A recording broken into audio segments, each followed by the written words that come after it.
de mi cuenta que Él nunca me había dejado.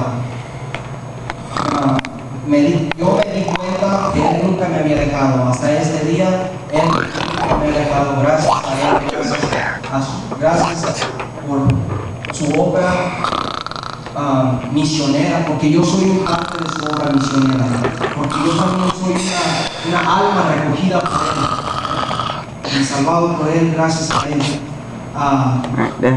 Entonces,